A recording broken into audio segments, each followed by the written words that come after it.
I still remember the night everything fell apart. Rain hammered against the windows as I came home early from work, carrying her favorite dinner, hoping we could finally have some time together. Instead, I walked into a storm. Emily was pacing the living room, tears streaking her face, anger etched in every line. "How could you?" she hissed before I even fully stepped inside.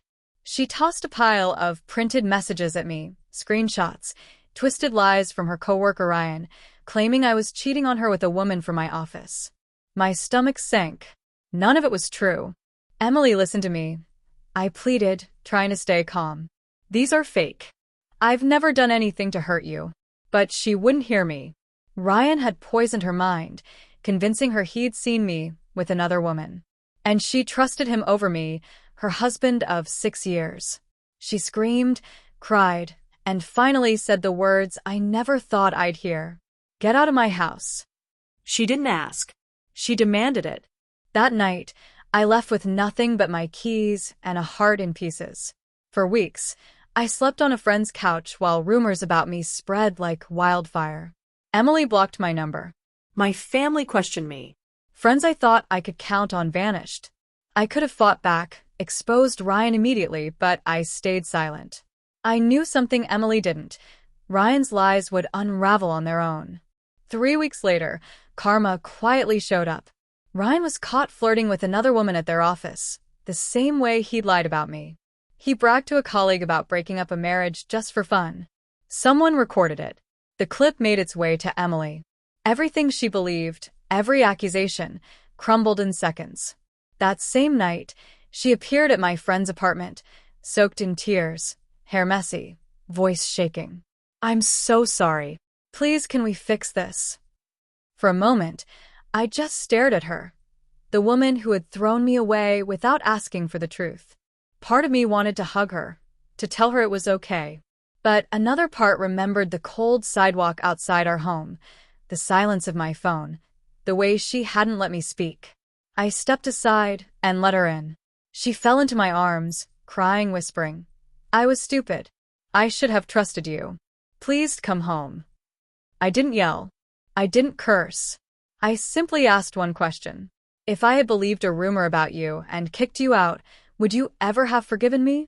She froze. Tears slowed. She had no answer. That's when she realized this wouldn't be easy. I told her I needed time, that healing doesn't happen just because someone says, "I'm sorry." She nodded, hopeful, thinking there was still a chance. In the following days, she kept calling, texting, sending long voice notes about how much she loved me, how she couldn't sleep without me. My family even got involved, urging me to give her another chance. But they didn't know what I knew. Trust, once broken, isn't restored with words alone. It's rebuilt with actions, or sometimes, it's never restored at all. Instead of arguing, I stayed silent. I focused on rebuilding myself mentally, emotionally, financially. I met with a lawyer, gathered evidence of Ryan's lies, saved Emily's messages from the day she kicked me out, and quietly I filed for divorce.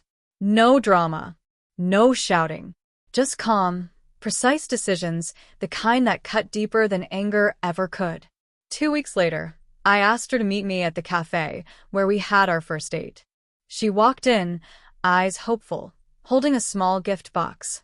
"I'm ready to start over," she whispered. I nodded, reached into my bag, and handed her a brown envelope. She looked puzzled until she saw what was inside.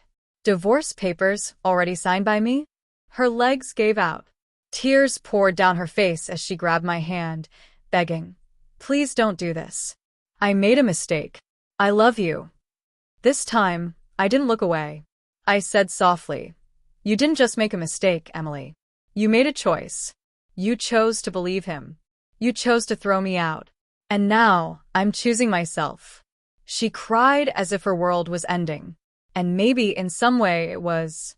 But I felt calm. There was no satisfaction in her pain, only peace in finally standing up for myself. I wasn't the man she betrayed anymore. I was the man who survived it. As I walked away, I didn't feel anger. I didn't feel hate. I just felt free. And sometimes, that's the greatest revenge, Not destroying someone, but showing them you can live better without them. That day, as she sat holding the divorce papers, hands trembling, she finally understood a truth she had ignored from the start. Love is built on trust. And once it's gone, it's gone.